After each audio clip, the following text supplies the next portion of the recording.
그 장관님, 네, 왜 오늘 국정감사에 김건희 여사의 논문이 왜 주제가 되는 겁니까? 왜 그렇다고 생각하세요? 제가 뭐 특별히 드린 말씀 아니겠습니다. 그러면 우리 이배숙 위원장님 어떻게 생각하세요? 그 마이크 좀 가까이 대. 이배용 위원장님. 네.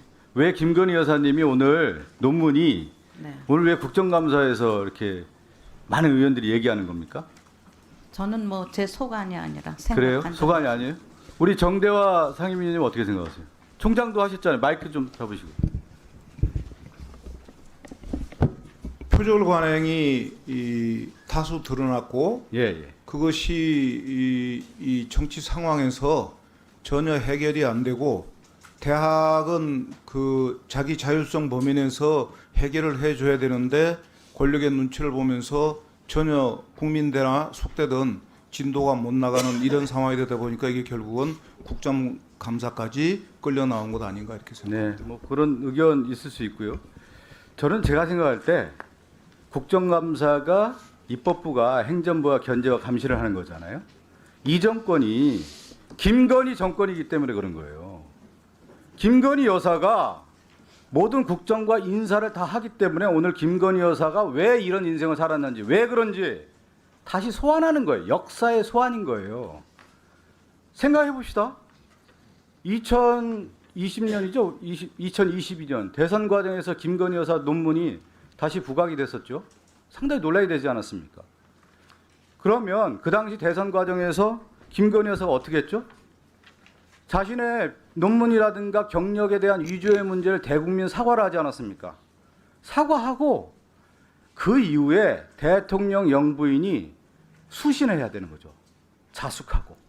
그런 가운데 국정을 잘 이끌 수 있도록 내조적 관념 아니면 사회 약자적 보호를 위해서 영분의 역할을 했어야 되는 건데 김건희 여사가 지금 김건희 정권이고 김건희 대통령이란 말까지 나오는 거 아니겠어요?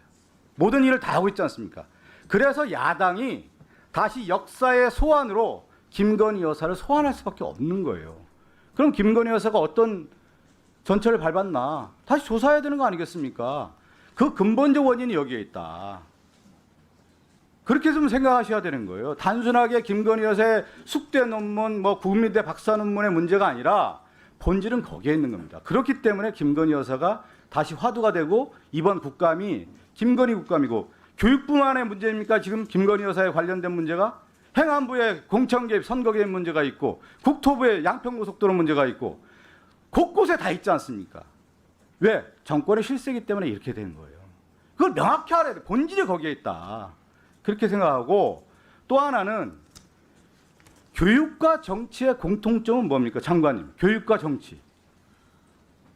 제가 오늘 그래서 고전을 봤어요. 네. 고전을 아침에 쭉 보면서 어떤 생각이 들었냐면 교육부 감사를 한다고 하길래 교육과 정치는 뭐냐면 논어의 공자와 자로의 얘기를 들어보면 이 얘기를 하는 거예요. 정치를 한다면 무엇부터 하겠습니까? 이름을 바로 세우겠다. 정면론, 명분을 세우겠다라는 거예요. 그러니까 윤석열 정권의 김건희 여사가 명분을 잃은 겁니다. 그래서 지금 김건희 여사의 논문이 다시 소환이 되는 거예요. 참 애석한 한 일이죠. 저 문시현 총장님께 좀 질의 좀 할게요. 마이크 좀 갖다 주시겠습니까?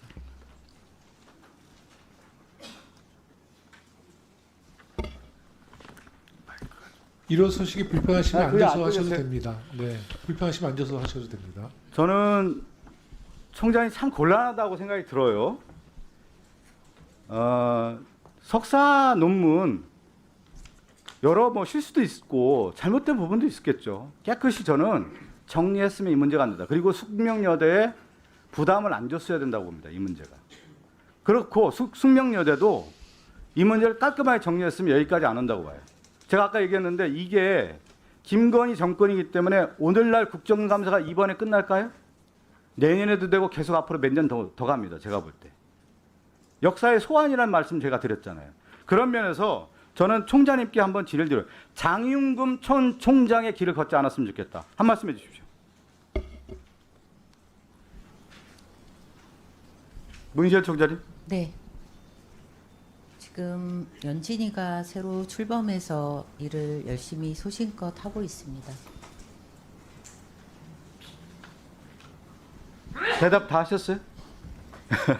앉으십시오. 괜찮습니다. 예. 그리고 제가 아까 교육과 정치의 공통점이라고 했는데 우리 저 교육위 상임위원 하신 김태준 상임위원님이시죠? 네. 박사 논문이라는 게 어떤 의미입니까? 박사 학위 하시고 다 그 의미가 뭡니까? 박사를 했다. 네. 어떤 의미입니까? 박사를 했다는 것은 좀 더 새로운 어떤 이론이라든지 그동안 발견하지 못했던 어떤 현상에 대한 분석을 찾아냈다는 그런 의미로 생각할 수 있을 것 같습니다. 아니 저는 박사라고 하는 것은 전문가로 인정을 받는 거고 네네. 출사의 의미도 있죠. 세상에 내가 박사를 통해서 내 이름을 걸고 내 전문적 지식을 통해서 후진 양성을 하겠다. 아니면 학술적 연구를 하겠다는 아니겠습니까?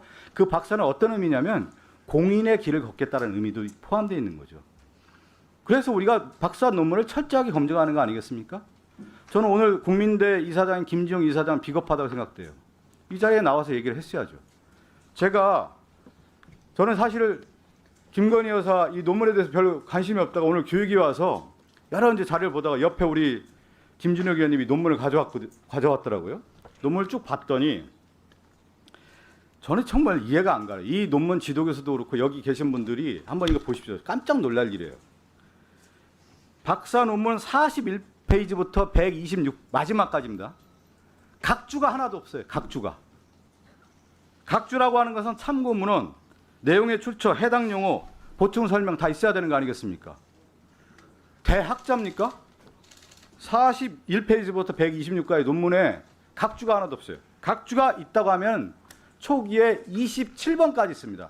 우리 여기 김민정 교수님도 대학자이셨는데 박사 논문에 이런 경우가 어디 있어요? 예? 정치학자로서 워낙 유명하신 분이기 때문에 나는 김민정 교수님한테 이거 논문 좀 갖다 드렸으면 좋겠어요. 어떻게 질의하는지 궁금해서. 아니 여기 계신 이배용 총장님도 그렇고 논문 많이 쓰셨잖아요. 저는 정대하 교수님 논문을 많이 봤던 사람입니다. 저는 각주 쓰고 그 내용들을 보면 출처를 보고 그 출처를 가지고 다시 공부하고 제가 참고문을 하고 제가 정치학적 인식을 하게 되는 그런 계기를 가졌는데 이 여기에 지금 보면은 출처가 없어요. 이런 논문을 가지고 박사 논문을 썼다라고 하는 것은 정말 부끄러운 일이다. 이렇게 할 수밖에 없고 요거 이제 하나 더 말씀을 5분 50초밖에 안 남았기 때문에 설민신 교수는 오늘 반드시 나와야 되는 거예요.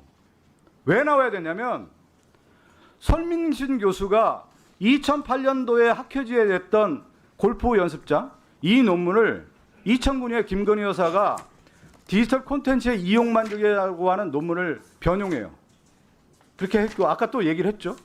그 다음에 2008년도 11월 달에 냈던 논문 한국사회 체육학회지 이 논문 무용과 논문이더군요. 무용 공연에 미치는 영향 이 논문인데 이게 한국 디자인 포럼에 다시 2009년에 2월에 논문이 게재가 되는데 이 논문의 연관도를 보면 설민신 교수의 제자의 논문을 다시 김건희 여사가 인용을 하는데 김건희 여사와 같이 논문을 썼던 저자가 누구냐면 김기현이라고 하는 교수인데 설민신 교수와 김기현 교수는 부부예요.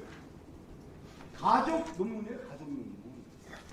그래서 설민신 교수는 한경대 국립대 교수로서 오늘 나와야 되는 거고 오늘 동행명령장 발표해서 반드시 내려와야 되는 거예요.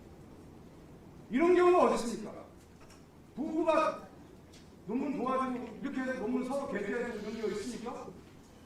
그래서 설민신 교수는 동행명령권에 의해서 나와야 되는 겁니다. 네.